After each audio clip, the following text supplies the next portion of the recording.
In the previous lectures, we have learned about responsive design and the Bootstrap grid system. We have seen how the Bootstrap grid allows us to design responsive websites. It's time for us to move on to the next exercise, where we're going to work with the index.html page that we created in our previous exercise and apply the Bootstrap grid classes to make it responsive. Taking a quick look at our web page in the browser, we see that it is still terrible, although the fonts have improved a little bit, and we are now using the Bootstrap's default fonts. Let's now try and apply the Bootstrap grid classes to index.html to improve its layout.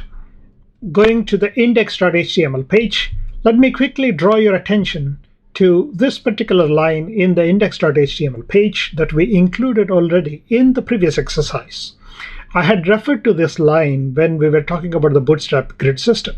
So here we see that we have specified the meta tag with the viewport and the content with width as device width and initial scale 1 and shrink to fit no.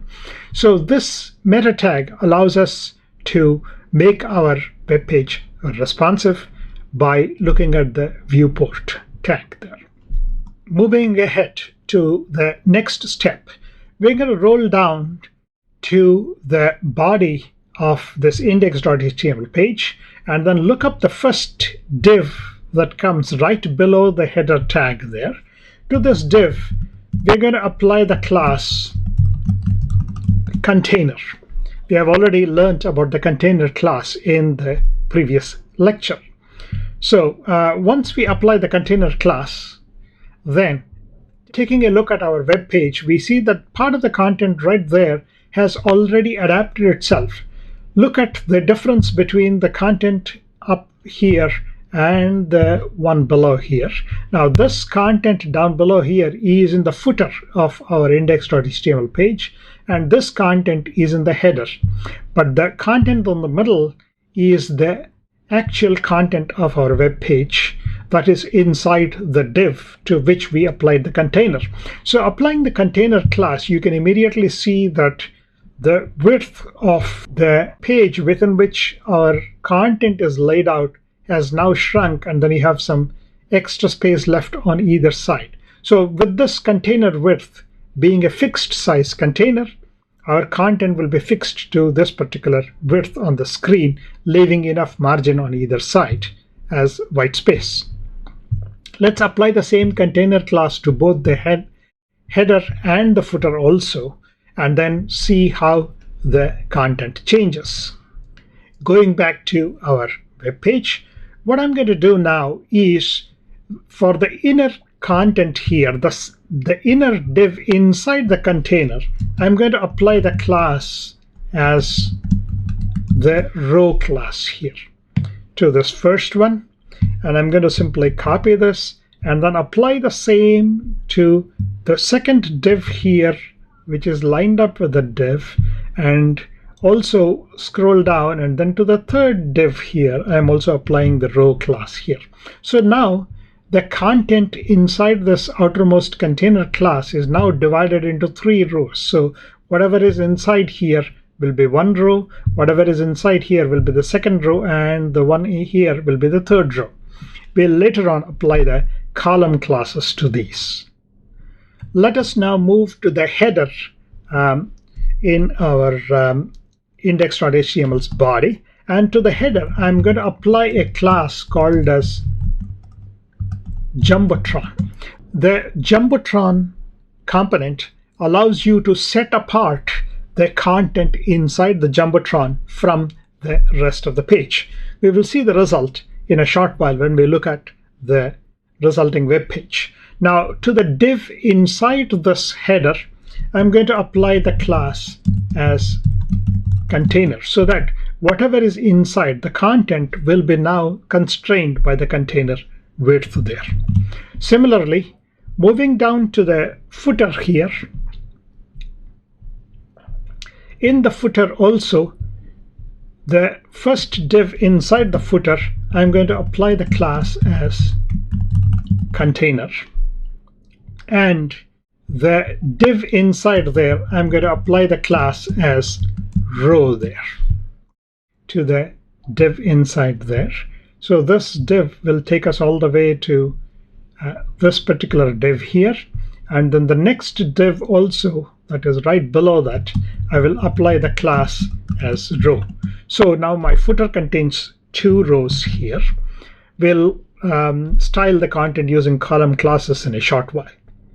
Going to the header also, I will apply the row class to the second div inside the container div here. So this div, which matches up with this, will be one single row in the header. Let's take a look at our resulting web page. Going to our web page, you can now see that the header content is now set apart from the rest inside this gray box on top here, but the content itself is now lined up with the content down below here. Now this is the result of using the container. Moving to the footer, you can now see that the footer content is also now lined up inside the container. But the page still looks not that great. We'll now apply the column classes to the inner divs now. Going back to the index.html page, we'll now start applying the column classes. So going to the header, to the second inner div inside the Jumbotron here, let me apply a class as column12, column sm6. So here the content in this first div will occupy the entire row for extra small screen sizes, and then will occupy half the row. So that's why column sm6 for small to extra large screen sizes. Now similarly for the second div here, although it doesn't contain any content there, I'm going to define the column classes here as column12 and then column sm. So notice that here by specifying column12, I'm explicitly stating that for extra small screen sizes, whatever content is inside this div will be stacked below the content above here. And then for small to extra large screen sizes, this content will occupy the leftover amount of columns in the row for small to extra large screen sizes. So here in this case, since 6 columns are occupied by this content, this will get the remaining 6 columns there. Moving down to the content rows here, for the content here, so for this first content, which is a label here, I'm going to apply the classes as column12, column sm4, column md3 here. So stating that for extra small screen sizes, this will occupy the entire row. For small, it'll occupy 4 columns, and then for medium to extra large, it'll occupy 3 columns in the row. Now, so the remaining part will be occupied by the content down below here. So to that, I will apply the classes as col, indicating that this will occupy the next, will be stacked below the content here in the extra small screen sizes, and then I'll say column sm, so which means that this will occupy the remaining 8 columns here because 4 columns is taken up by this one, and then we'll say column md, so which means that this will occupy the remaining 9 columns because 3 columns are taken up for medium to extra large screen sizes by the content above here. Now that I have defined for the first content row, I'm going to take the same column class application here and then apply that to the second row here and also the third content row here. Similarly, I'm going to copy this one and then apply the same to the content columns content divs down below here. So now we have configured both the header and the content columns there. Let's now move down to the footer. In the footer, you notice that this div contains 3 inner divs here. So for each of these 3 inner divs here, I'm going to apply the corresponding column classes. So for the first one, which contains links to the various pages that will form part of this website, I'm going to apply a column class as column 4 column sm2 here. So meaning that for extra small screen sizes, this will occupy 4 columns, and for small to extra large, it will occupy just 2 columns here. Then for the second one, the second div in there, I will apply the classes as column 7. So notice that I have 4 here and then 7 here, so that total occupies 11 columns. I have left 1 column empty. I'll come back later to apply an offset to take care of that extra column. So this is column 7, and then column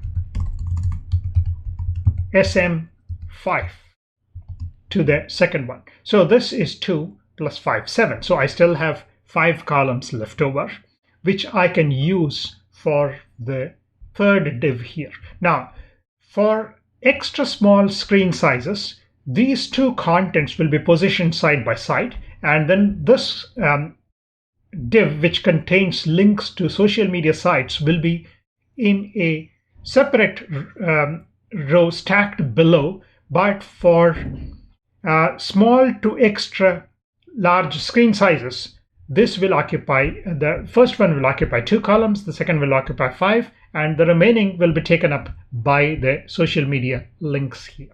So for the third one, I'm going to apply the class as column 12 column sm4 here.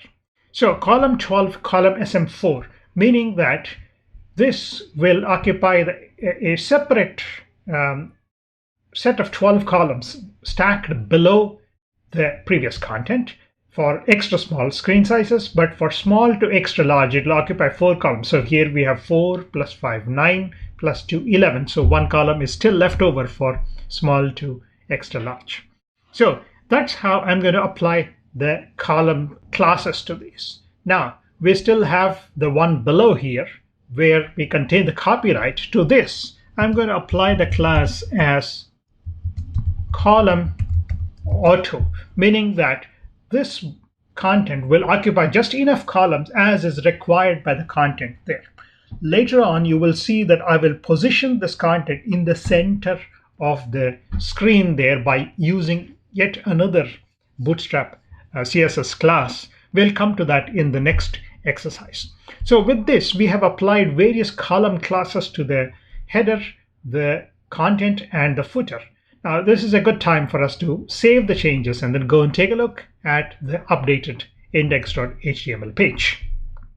Taking a look at our index.html page, you now notice how in the header, which is the Jumbotron, the content is now occupying just half of the screen there. The other half of the screen of this particular row is now left empty.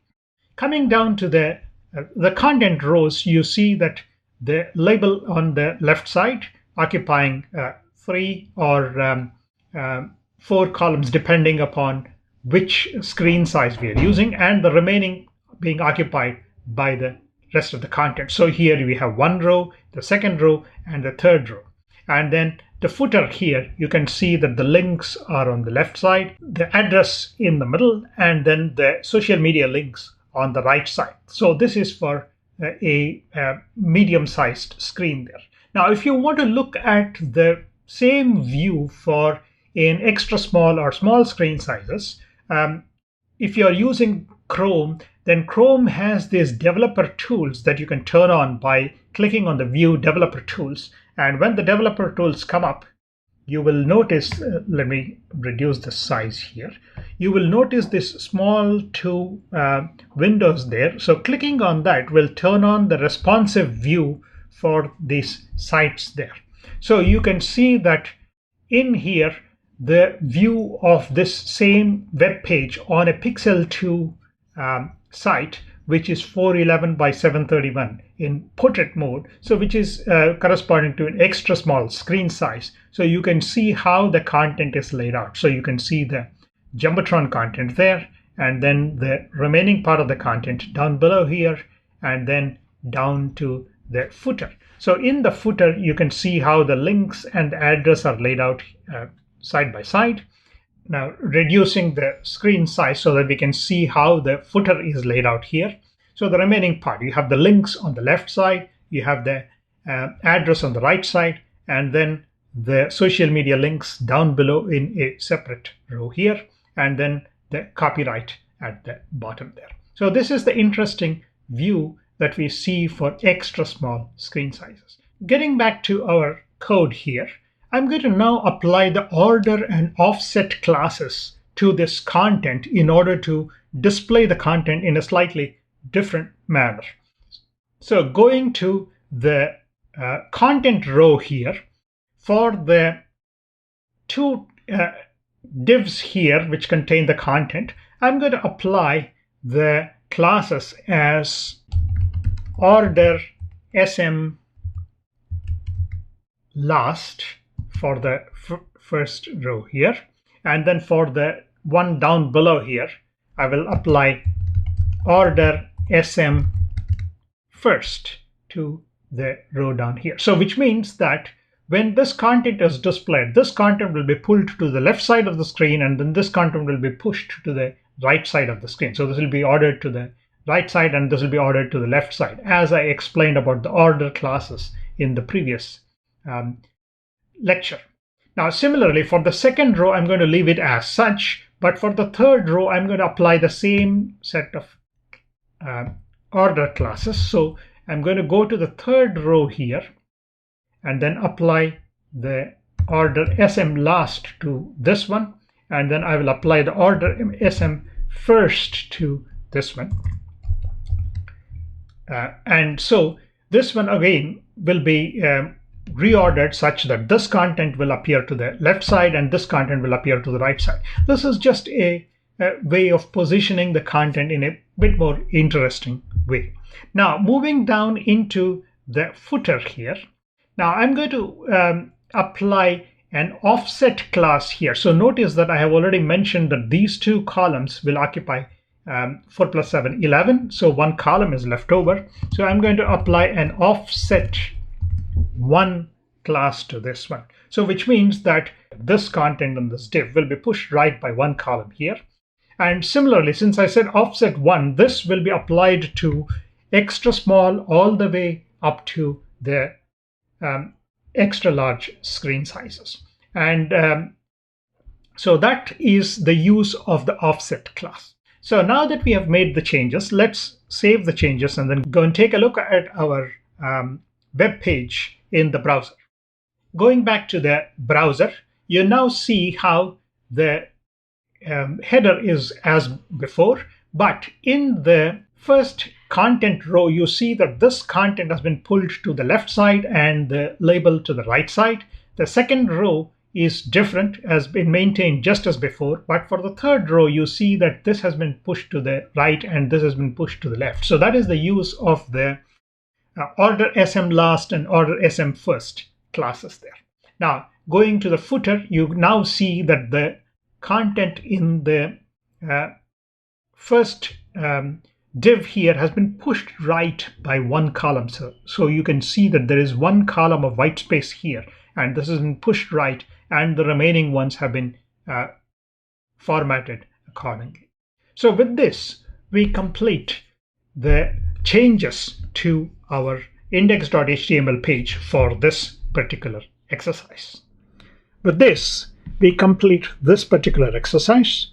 In this exercise, we looked at the use of the container, row, and column classes in order to design our web page a little bit.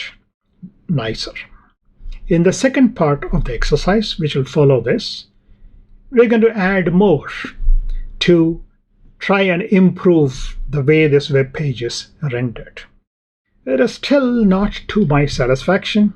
Obviously, there is still room for improvement. This may be a good time for you to do a git commit with the message Bootstrap Grid Part 1.